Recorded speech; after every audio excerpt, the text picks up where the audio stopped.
പ്രിയമുള്ളവരെ, നമ്മുടെ അനുസ്മരണ പരിപാടി ആരംഭിക്കുകയാണ്. പുറത്തു നിൽക്കുന്ന നമ്മുടെ പ്രിയപ്പെട്ടവർ ഹാളിനുള്ളിലേക്ക് കടന്നിരിക്കുക. ഇന്നത്തെ ഈ അനുസ്മരണ പരിപാടിയിലെ ആദ്യത്തെ ഇനം സെമിനാർ 2 പുരുഷ സൂക്തം ഡോക്ടർ TS ശ്യാംകുമാറിൻ്റെ പ്രഭാഷണമാണ് ആദ്യം. ഈ സെമിനാറിൻ്റെ മോഡറേറ്ററായിട്ട് കേരള യുക്തിവാദി സംഘത്തിൻ്റെ സംസ്ഥാന സെക്രട്ടേറിയറ്റ് അംഗം അഭിലാഷ് സാറിനെ ക്ഷണിക്കുന്നു. ഒപ്പം ഈ സെമിനാറിൻ്റെ ആമുഖം പറയുന്നതിന് വേണ്ടി കേരള യുക്തിവാദി സംഘത്തിൻ്റെ സംസ്ഥാന ജനറൽ സെക്രട്ടറി TK ശക്തിധരനെ ക്ഷണിക്കുകയാണ്. പ്രിയപ്പെട്ടവരെ, നമ്മുടെ പ്രിയപ്പെട്ട കലാനാഥ മാഷ് നമ്മെ വിട്ടുപിരിഞ്ഞിട്ട് 1 വർഷം കഴിഞ്ഞിരിക്കുകയാണ്. കേരളത്തിലെ എന്നല്ല ഇന്ത്യയിലെ തന്നെ ശാസ്ത്രപ്രചാരണ രംഗത്തും യുക്തിവാദ രംഗത്തും സജീവമായി പ്രവർത്തിച്ചിരുന്ന, തൻ്റെ ഒരു ജീവിതകാലം മുഴുവനും ഈ ആശയങ്ങൾ പ്രചരിപ്പിക്കുന്നതിന് വേണ്ടി ഓടി നടന്ന് പ്രവർത്തിച്ചിരുന്ന മാഷുടെ 1ാം ചരമവാർഷികത്തിൻ്റെ ഭാഗമായി നടക്കുന്ന ഈ അനുസ്മരണ സമ്മേളനം ഓർമ്മകളിൽ കലാനാഥൻ ഇവിടെ ആരംഭിക്കുകയാണ്. നമ്മൾ നേരത്തെ സൂചിപ്പിച്ചിരുന്നത് ഇന്നത്തെ സെമിനാറിൻ്റെ ആദ്യത്തെ വിഷയം ശാസ്ത്രീയ കൃഷി ചരിത്രവും വർത്തമാനകാല ഇന്ത്യയും എന്നാണ്. സാങ്കേതികമായ ചില ബുദ്ധിമുട്ടുകൾ കാരണം അത് 2ാമത്തെ സെമിനാറാക്കി മാറ്റുകയും 1ാമത്തെ വിഷയം നമ്മുടെ പ്രിയപ്പെട്ട ഡോക്ടർ TS ശ്യാംകുമാർ കൈകാര്യം ചെയ്യുന്ന പുരുഷ സൂക്തം എന്ന വിഷയമാണ് നമ്മൾ ആദ്യമായിട്ട് ചെയ്യുന്നത്. ഇതിൻ്റെ മോഡറേറ്റർ നമ്മുടെ സെക്രട്ടേറിയറ്റ് മെമ്പറായ S അഭിലാഷ് സാറാണ്. ഇതിന് സ്വാഗതം ആശംസിക്കുന്നത് ഇതിൻ്റെ സംഘാടക സമിതിയുടെ ചെയർമാനായിട്ടുള്ള പ്രകാശ് കറുത്തടുത്താണ്. അദ്ദേഹത്തെ ഈ ചടങ്ങിൽ സ്വാഗതം ആശംസിക്കുന്നതിന് വേണ്ടി ക്ഷണിക്കുകയാണ്. ബഹുമാന്യർ, കലാനാഥൻ മാസ്റ്റർ നമ്മെ വിട്ടുപിരിഞ്ഞിട്ട് 1 വർഷം കഴിഞ്ഞിരിക്കുകയാണ്.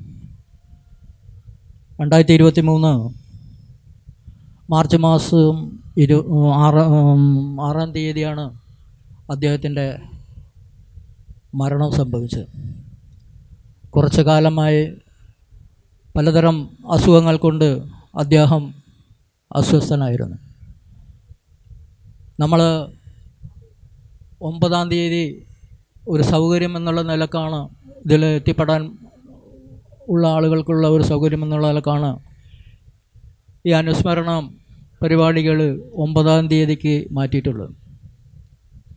കലാനാഥ മാസ്റ്ററെ സംബന്ധിച്ച് പറയുമ്പോൾ അദ്ദേഹം സ്കൂൾ വിദ്യാർത്ഥിയായിരുന്ന കാലം മുതൽ പൊതുപ്രവർത്തന മേഖലകളിൽ, സാംസ്കാരിക രാഷ്ട്രീയ മേഖലകളിലെല്ലാം തന്നെ വളരെ കൗതുകപൂർവം ഇടപെടുകയും നേതൃത്വപരമായ പങ്ക് വഹിക്കുകയും ചെയ്ത ഒരു തീക്ഷ്ണശാലിയാണ്. ഹൈസ്കൂളിൽ ഫറൂഖ് ഗവൺമെൻറ് ഹൈസ്കൂളിലാണ് അദ്ദേഹം ഹൈസ്കൂൾ വിദ്യാഭ്യാസം പൂർത്തിയാക്കിയത്. അവിടുത്തെ സ്കൂൾ ലീഡറായും അതിൻ്റെ ശേഷം ഫറൂഖ് കോളേജ് വിദ്യാഭ്യാസം പൂർത്തിയാക്കി B.Edഉം അവിടെ നിന്ന് കഴിഞ്ഞ് ഒരു 25 വർഷം ആവുമ്പോഴേക്ക് തന്നെ 25 വയസ്സാകുമ്പോൾ തന്നെ അദ്ദേഹം ഒരു ഹൈസ്കൂൾ അധ്യാപകനായി ജോലിയിൽ പ്രവേശിച്ചിട്ടുണ്ട്.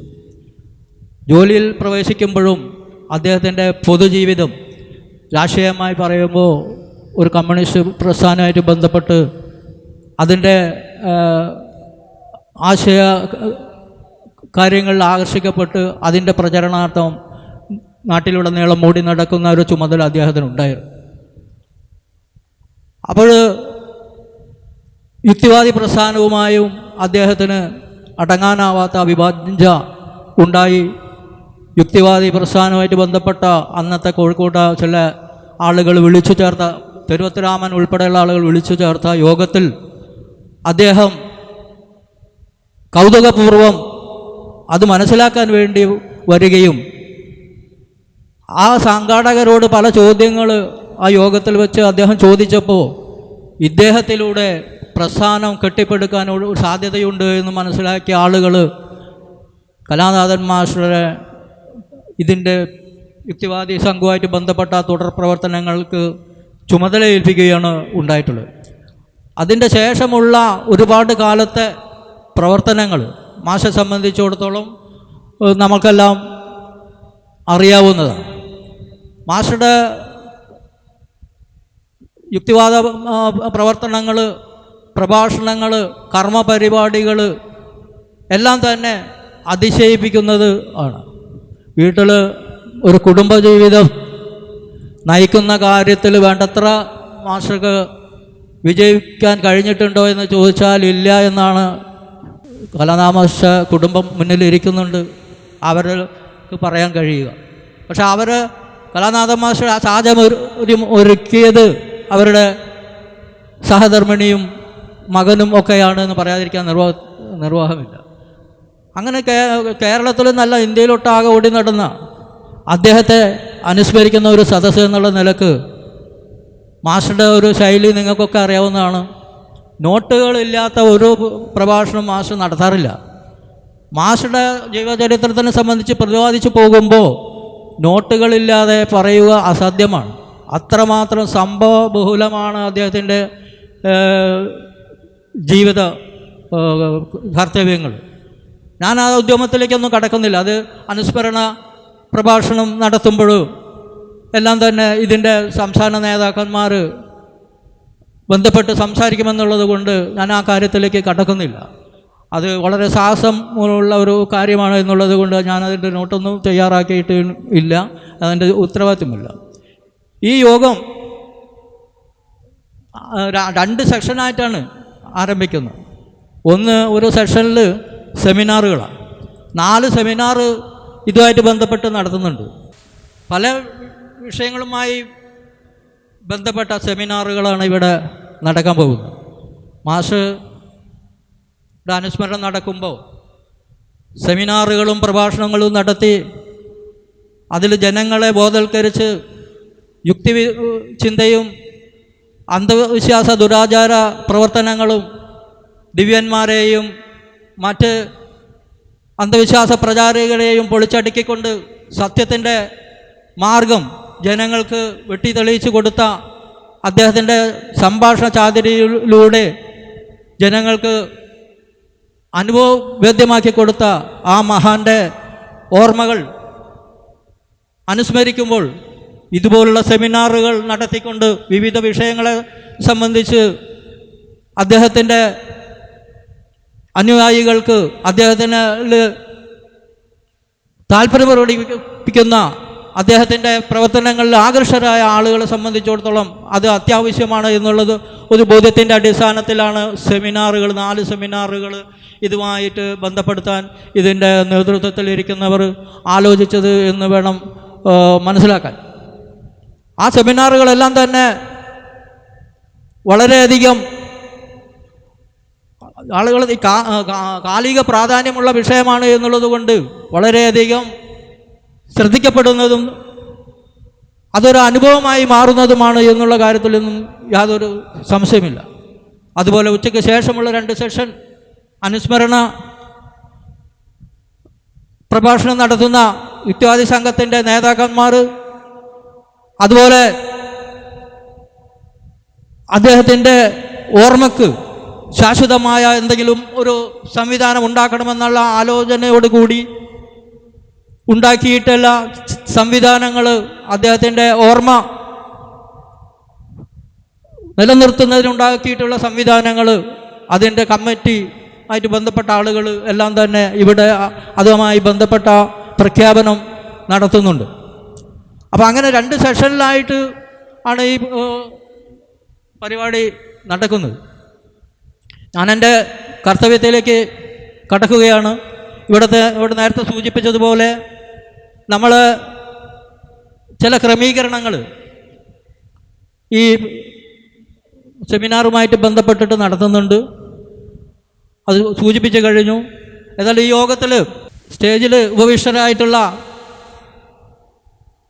അഭിലാഷ്, അദ്ദേഹമാണ് ഈ യോഗത്തിൻ്റെ അധ്യക്ഷൻ.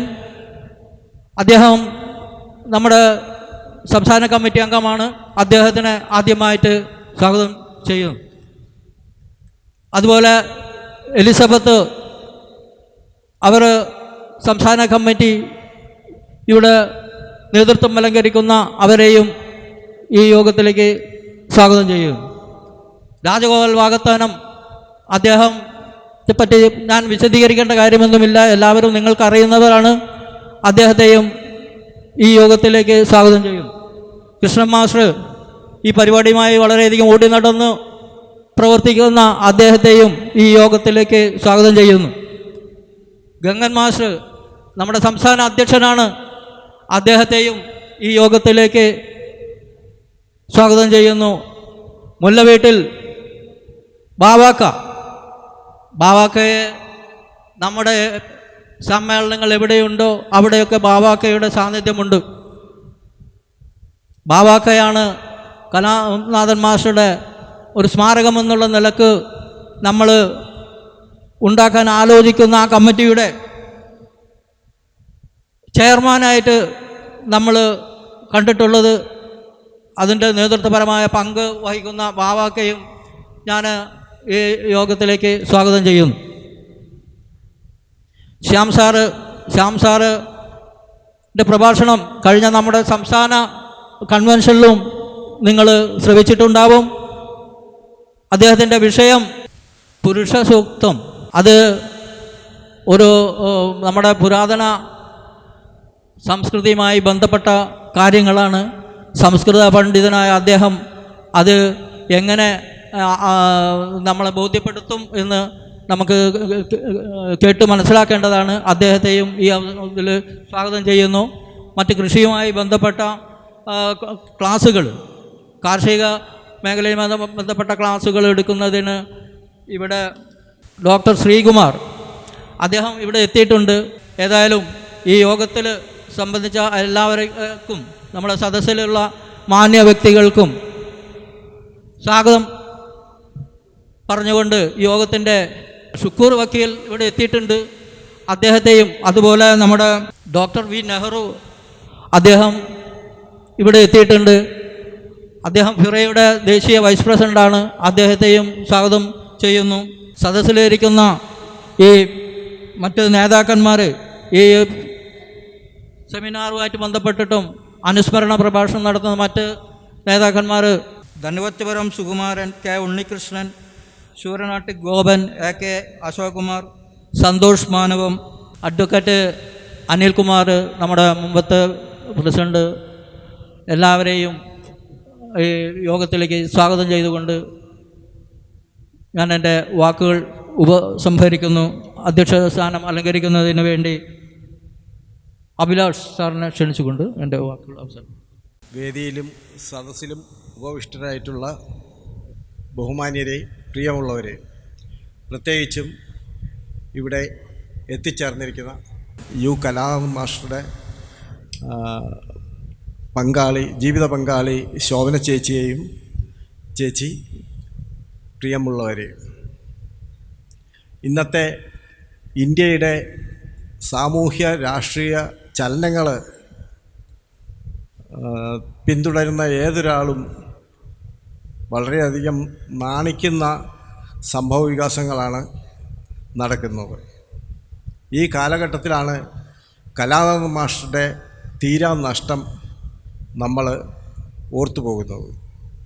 ഇതുപോലൊരു സാഹചര്യത്തിൽ, ഇതുപോലൊരു രാഷ്ട്രീയ കാലഘട്ടത്തിൽ കലാനാഥൻ മാസ്റ്റർ അനിവാര്യമായിരുന്നു. ഇപ്പോൾ ഇന്ത്യയിൽ കഴിഞ്ഞ കൽക്കട്ട കോടതി ഒരു കേസെടുത്തു. ഡോക്ടർ കൃഷ്ണ സാർവിൻ എന്ന് പറഞ്ഞ പരിശീലകനെതിരെ. അദ്ദേഹം പരിശീലിപ്പിച്ചത് ഉത്തമ സന്താനങ്ങളെ ഉൽപ്പാദിപ്പിക്കാനുള്ള മാർഗങ്ങളാണ് പരിശീലിപ്പിച്ചത്. ആ പരിശീലനം നടത്തിയത് ആരോഗ്യ ഭാരതി എന്ന RSSൻ്റെ ഒരു അനുബന്ധ സംഘടനയാണ്. അത് കേസായി പോയെങ്കിൽ കേസില്ലാതെ നടക്കുന്ന കോടികളുടെ പ്രോജക്റ്റുകളുണ്ട്. ചാണകത്തിൽ നിന്ന് ദിവ്യമായ പലതും, വിശുദ്ധമായ പലതും കണ്ടെത്താൻ വേണ്ടി നടക്കുന്ന ഗവേഷണങ്ങൾ, ദ്വാരക കണ്ടുപിടിക്കാനുള്ള ഒരു ഗവേഷണം, സർവേ, കടലിനടിയിൽ നിന്ന് ദ്വാരക പൊക്കിക്കൊണ്ടുവരാനുള്ള 500 കോടി രൂപയാണ് ആ പ്രോജക്റ്റിന് ഗവൺമെൻറ് ചെലവാക്കാൻ ഉദ്ദേശിക്കുന്നത്. അതുപോലെ തന്നെയാണ് സരസ്വതി നദി, മിത്തായിട്ടുള്ള സരസ്വതി നദി കണ്ടുപിടിക്കാൻ വേണ്ടിയുള്ള ശ്രമങ്ങൾ. അതിൻ്റെ ആദ്യ ഭാഗം എന്ന നിലയിൽ ആദിഭദ്ര ഡാം പണിയാനായിട്ട് 217 കോടി രൂപ ചിലവാക്കിക്കൊണ്ടിരിക്കുകയാണ്. സരസ്വതി നദി കണ്ടുപിടിക്കാൻ നമ്മുടെ ഇതിഹാസങ്ങളെല്ലാം മാന്തി എടുക്കുകയാണ്. ഒരു പക്ഷേ കൃഷ്ണൻ മരിച്ചുപോയ യമുനാ നദി ഇനിയും വറ്റിച്ച് പരിശോധിക്കുമോ എന്ന് പോലും നമുക്ക് അറിഞ്ഞുകൂടാ. അതിനുകൂടിയുള്ള പ്രോജക്റ്റുകൾ ഉണ്ടായേക്കാം. ഈ കാലഘട്ടത്തിൽ സാധാരണഗതിയിൽ നമ്മൾ ആശ്രയിച്ചു കൊണ്ടിരുന്നത്, വേദ പഠനങ്ങൾക്ക് ആശ്രയിച്ചു കൊണ്ടിരുന്നത് ആഴത്തിൽ പഠിച്ചിരുന്ന അംബേദ്കറിനെയാണ്. ഏത് കാര്യത്തിനും അംബേദ്കറിനെ ആശ്രയിക്കുക അല്ലാതെ നമുക്ക് മാർഗമില്ലായിരുന്നു. സ്വാതന്ത്ര്യ സമര കാലഘട്ടത്തിൽ പോലും വേദേതിഹാസ പഠനങ്ങളുടെ ആഴത്തിലുള്ള പഠനങ്ങൾ ഉണ്ടായത് അംബേദ്കറിൽ നിന്നാണ്. എന്നാൽ ഇന്ന് നമുക്ക് കാലഘട്ടത്തിൻ്റെ ആവശ്യമെന്ന നിലയിൽ സംസ്കൃത പണ്ഡിതനായ ഡോക്ടർ TS ശ്യാംകുമാർ അവതരിച്ചതല്ല, അദ്ദേഹം വളരെ കഷ്ടപ്പെട്ട് നേടിയെടുത്തതാണ്.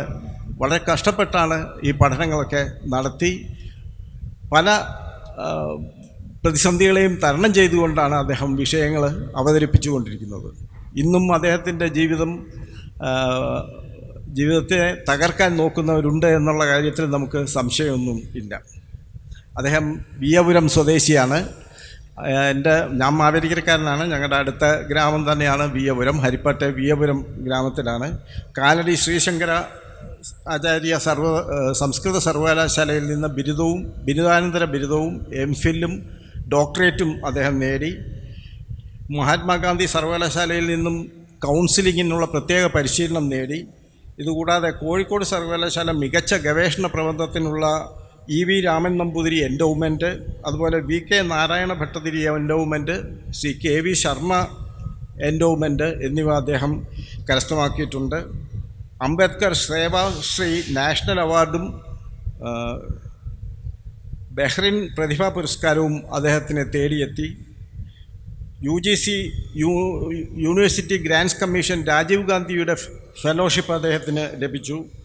ഇതുകൂടാതെ അദ്ദേഹം ദേശീയ അന്തർദേശീയ ജേർണലുകളിലൊക്കെ തന്നെ ഈ ഇതിഹാസ പഠനങ്ങളെക്കുറിച്ചൊക്കെയുള്ള ലേഖനങ്ങൾ, ഗവേഷണ പ്രബന്ധങ്ങൾ പ്രസിദ്ധീകരിക്കുന്നുണ്ട്. ധാരാളം യൂട്യൂബ് പ്രഭാഷണങ്ങൾ നമുക്കൊക്കെ മനസ്സിലാകുന്ന രീതിയിൽ, സത്യം വെളിപ്പെടുന്ന രീതിയിൽ. അംബേദ്കറിൻ്റേത് ഇംഗ്ലീഷ് ഭാഷയിലും ഹിന്ദി ഭാഷയിലും ഒക്കെ ആയിരുന്നെങ്കിൽ നമുക്ക് കുറച്ചുകൂടി മലയാളത്തിൽ ഈ കാര്യങ്ങളൊക്കെ ബോധ്യമാകത്തക്കവണ്ണം വളരെ ലളിതമായ രീതിയിൽ ഈ യൂട്യൂബ് പ്രഭാഷണങ്ങളും മറ്റും അദ്ദേഹത്തിൻ്റേതായിട്ട് ഉണ്ട്. സനാതനം എന്ന ഒരു വികൃത സംസ്കാരത്തിന് ബദലായിട്ട് സഹോദര ജനാധിപത്യം എന്ന ആശയം ഉയർത്തിപ്പിടിച്ചുകൊണ്ട് സഹോദര ജനാധിപത്യത്തിൻ്റെ പാത ഉയർത്തിപ്പിടിച്ചുകൊണ്ട് മുന്നേറുന്ന ഡോക്ടർ TS ശ്യാംകുമാറിനെ ഞാൻ പ്രബന്ധം അവതരിപ്പിക്കാനായിട്ട് ക്ഷണിക്കുന്നു. പുരുഷ സൂക്തം 10ാം മണ്ഡലത്തിലെ, ഋഗ്വേദത്തിലെ 10ാം മണ്ഡലത്തിലെ പുരുഷ സൂക്തമാണ് അദ്ദേഹത്തിൻ്റെ വിഷയം. വേദങ്ങളെന്നൊക്കെ പറയുന്നത് നമ്മളെ സംബന്ധിച്ചിടത്തോളം, യുക്തിവാദികളെ സംബന്ധിച്ചിടത്തോളം അത് ശാസ്ത്രമല്ല. ശാസ്ത്രം ശാസിക്കപ്പെട്ടത് എന്ന അർത്ഥത്തിൽ ശാസ്ത്രമായിരിക്കാം, പക്ഷേ സയൻസ് അല്ല. സഹോദരൻ അയ്യപ്പൻ പറഞ്ഞതുപോലെ സയൻസ് അല്ല. അതിനെക്കുറിച്ച് ആഴത്തിൽ ധാരാളം പുസ്തകങ്ങൾ ശ്രീ ശ്യാംകുമാർ രചിച്ചിട്ടുണ്ട്. അതും കൂടി ഇവിടെ പറയാതെ പോകുന്നത് ശരിയല്ല. കേരളീയ തന്ത്ര പാരമ്പര്യം, താന്ത്രിക സംസ്കാര ദർശനം, തന്ത്ര പ്രായശ്ചിത്തം, കേരള സമൂഹവും ചരിത്രവും, ശബരിമല ഹിന്ദുത്വ തന്ത്രങ്ങളും യാഥാർത്ഥ്യവും, ആരുടെ രാമൻ, ഹിന്ദുത്വ ഇന്ത്യ ചരിത്ര സംസ്കാര പഠനങ്ങൾ, ഇതിഹാസ പാഠങ്ങളുടെ രാഷ്ട്രീയ വായന, അതാണെന്ന് തോന്നുന്നു അവസാനത്തെ പുസ്തകം. ഇത് കൂടാതെ ഒരുപാട് ലേഖനങ്ങൾ അദ്ദേഹം നേരത്തെ പറഞ്ഞ പോലെ തന്നെ പ്രസിദ്ധീകരിച്ചിട്ടുണ്ട്. അദ്ദേഹത്തെ ഞാൻ ഈ വിഷയം അവതരിപ്പിക്കാൻ വേണ്ടി സാദരം ക്ഷണിക്കുന്നു.